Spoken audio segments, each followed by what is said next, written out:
Kuda ajaib. Suatu masa di Persia, di istana raja, semua seniman, pengrajin, dan siapapun hendak mempertunjukkan kemampuan mereka pada raja. Bila raja puas, ia akan memberi mereka hadiah bagus. Suatu hari, seorang pengelana menghadap raja dan mempersembahkan satu kuda-kudaan. Yang mulia, tidak pernah ada benda semenakjubkan ini. Tapi pembuat mainan bisa membuat kuda-kudaan. Ini bukan sekedar mainan, Baginda.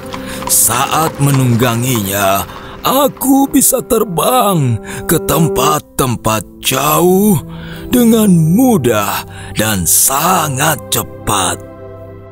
Pria itu mempertunjukkan kebolehan kuda ajaibnya. Sang raja terpukau dan ingin membeli kuda itu.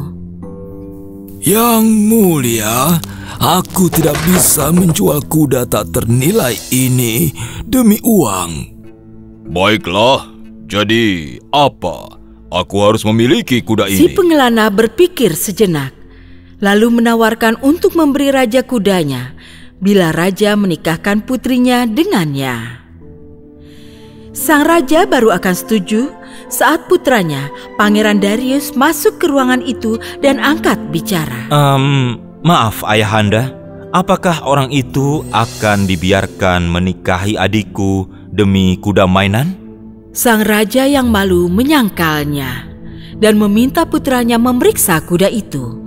Pangeran Darius menghampiri kuda itu.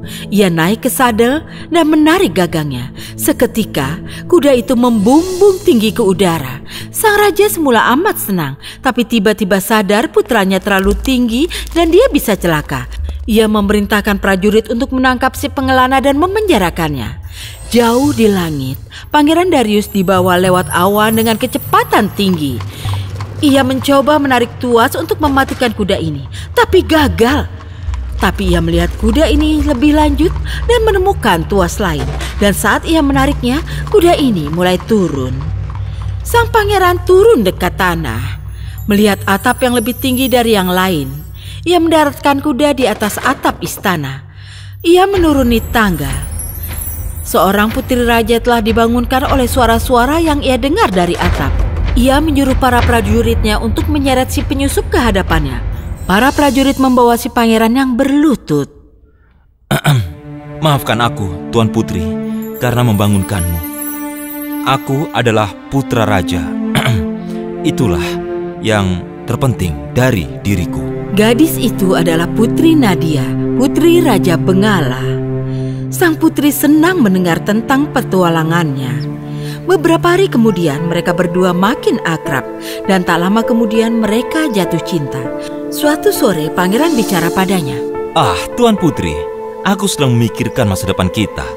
Aku harus kembali ke negeriku dan meminta izin ayahku untuk pernikahan kita. Ditambah dia ingin tahu mengapa kuda ajaib itu tidak membantingku ke tanah. Mau ikut? Putri setuju. Keesokan harinya mereka menunggangi kuda ajaib yang berbahaya itu. Tuas ditarik, mereka terbang dan dalam 30 menit tiba di ibu kota Persia. Pangeran menitipkan sang putri di rumah di hutan dekat istana. Tunggulah di sini, sementara aku membebaskan si pembuat mainan dari penjara sebelum ia dihukum mati. Dan aku akan menceritakan pada ayah tentang dirimu. Dia akan menyiapkan penyambutan untuk putri raja. Dan mungkin setelah makan malam, aku akan katakan ingin menikahimu. Ia menjelaskan padanya cara menjalankan kuda ajaib. Kalau-kalau Nadia harus menyelamatkan diri saat ia tidak ada. Seorang pencuri di balik semak-semak mendengar seluruh pembicaraan mereka. Tapi apa mau dikata, mereka di rumah biasa. Hehehe, mujurnya aku ada putri raja sendirian dan kuda ajaib. Aku akan membawanya ke Sultan Kashmir. Aku akan dapat hadiah besar dan akan kusimpan kudanya. Si pencuri menunggu pangeran menghilang ke hutan. Lalu ia menculik sang putri, mengikatnya dan menaruhnya di kuda ajaib. Ia juga naik dan menarik tuas seperti kata pangeran. Dan kuda itu membumbung ke udara. Sang pangeran masih di tanah di hutan terkejut mendengar teriakan kekasihnya yang terbang pergi. Dan ia tidak bisa melakukan apa-apa. Saat sang raja gembira melihat putranya dan menunda hukuman mati si pembuat mainan, ia mengerti mengapa putranya harus pergi lagi. Sang pangeran bertekad tidak akan kembali sampai ia menemukan kekasihnya lagi. Sultan Kashmir amat terkesan pada si pencuri dan memberi hadiah. Lalu ia membawa sang putri ke istananya. Keesokan harinya, ia memerintahkan bawahannya untuk memberitahu sang putri untuk siap menikah hari itu juga. Hanya ada satu hal yang harus dilakukan. Sang putri pura-pura gila dan bertingkah aneh sekali. Sultan lantas diberitahu tentang keadaan ini. Ia menawarkan hadiah besar untuk siapapun yang menyembuhkan putri. Sementara itu, Pangeran Darius telah menjelajah banyak negeri, tidak tahu harus kemana perginya, karena ia tidak punya kuda terbangnya lagi. Hampir putus asa, ia beristirahat di batu. Beberapa petani lewat dan bicara tentang putri raja yang jadi gila di hari pernikahannya dengan Sultan Kashmir. Tiba-tiba harapan muncul di hati Darius. Mungkinkah yang gila itu putri raja yang ia cintai? Dan ia bertekad mencari tahu.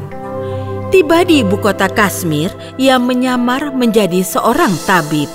Lalu ia memberitahu Sultan bahwa sang putri bisa disembuhkan, tapi ia harus bicara dengannya sendirian. Sultan setuju. Begitu sang pangeran memasuki kamarnya, ia menyentuh tangan sang putri dan berbisik.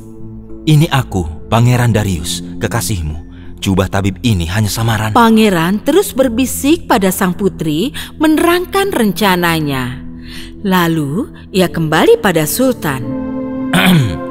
Sultan, yang mulia, ada kemungkinan aku bisa menyelamatkannya dan mengembalikan kewarasannya. Dia pasti telah menyentuh sesuatu yang disihir. Kecuali aku bisa memeriksa benda sihir itu, aku tidak bisa menyembuhkannya. Sang Sultan teringat pada kuda ajaib. Ia mendatangkan kuda itu dan menunjukkannya pada si tabib. Setelah melihat kuda itu, si tabib berkata, "Ini pasti benda sihir yang telah menyihir sang putri." Biar kuda ini dibawa keluar ke halaman istana dan biar sang putri di dekatnya. Dia pasti akan sembuh. Keesokan paginya, kuda ajaib itu ditempatkan di tengah halaman. Sang pangeran sebagai tabib meminta obor-obor dipasang di sekitar kuda untuk penerangan. Sang putri dibawa ke dekat kuda. Si tabib palsu menaikkannya ke kuda. Lalu ia lari mengelilinginya dan melemparkan bubuk sihir hitam ke obor-obor itu. Asap tebal membumbung di sekitar kuda sehingga tak seorang pun dapat melihat sang putri dan kuda itu.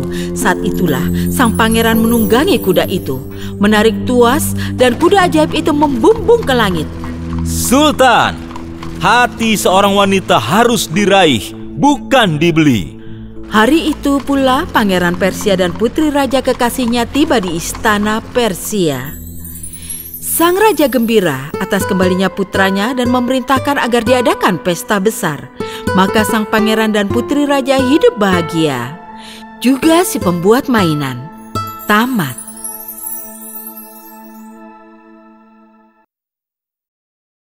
Jika Anda menyukai cerita ini, tekan suka dan langganan channel kami. Tekan tombol like on untuk mendapat informasi terbaru dan jangan lupa untuk berkomentar.